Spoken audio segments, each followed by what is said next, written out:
to an informing a short time ago. We expect him to show the same types of frustration he's shown over the course of his presidency. This, again, the 15th time we will speak following a mass shooting here in the United States. The president saying peace has become all too routine, saying that thoughts and prayers are no longer enough. Here comes the president.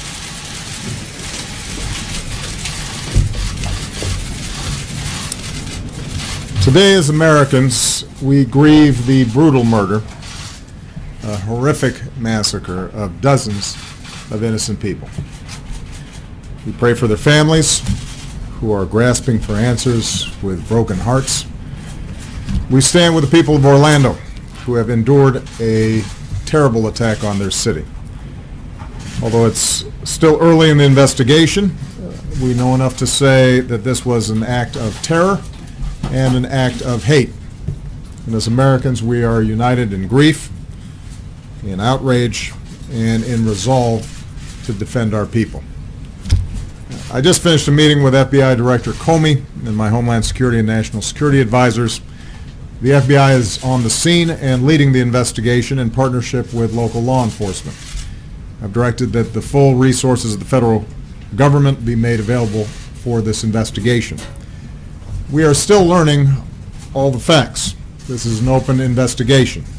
We've reached no definitive judgment on the precise motivations of the killer.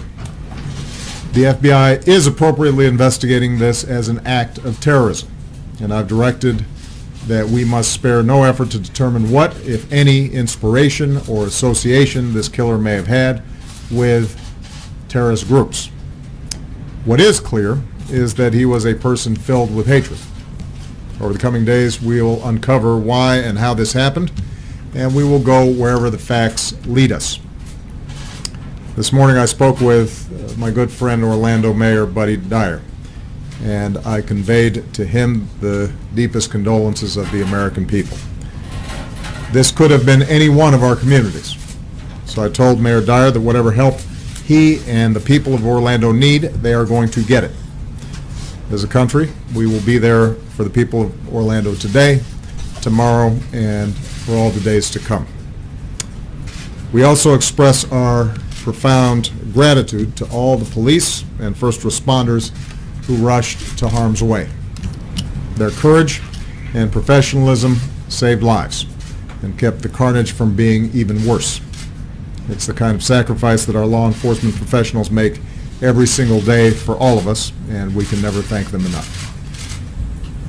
This is an especially heartbreaking day for all of our friends, our fellow Americans who are lesbian, gay, bisexual, or transgender. The shooter targeted a nightclub where people came together to be with friends, to dance and to sing, and to live. The place where they were attacked is more than a nightclub. It is a place of solidarity and empowerment where people have come together to raise awareness, to speak their minds, and to advocate for their civil rights. So this is a sobering reminder that attacks on any American, regardless of race, ethnicity, religion, or sexual orientation, is an attack on all of us and on the fundamental values of equality and dignity that define us as a country. And no act of hate or terror will ever change who we are or the values that make us Americans. Today marks the most deadly shooting in American history. The shooter was apparently armed with a handgun and a powerful assault rifle. This massacre is therefore a further reminder of how easy it is for someone to get their hands on a weapon that lets them shoot people in a school or in a house of worship or a movie theater or in a nightclub. And we have to decide if that's the kind of country we want to be. And to actively do nothing is a decision as well. In the coming hours and days, we'll learn about the victims of this tragedy. Their names, their faces, who they were, the joy that they brought to families and to friends, and the difference that they made in this world. Say a prayer for them, and say a prayer for their families. That God give them the strength to bear the unbearable, and that He give us all the strength to be there for them and the strength and courage to change. We need to demonstrate that we are defined more as a country by the way they live their lives than by the hate of the man who took them from us. As we go together, we will draw inspiration from heroic and selfless acts. Friends who helped friends, took care of each other, and saved lives. In the face of hate and violence, we will love one another. We will not give in to fear or turn against each other.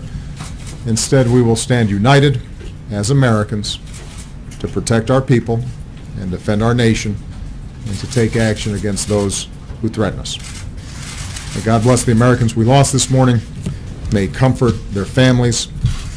May God continue to watch over this country that we love. Thank you. Mr.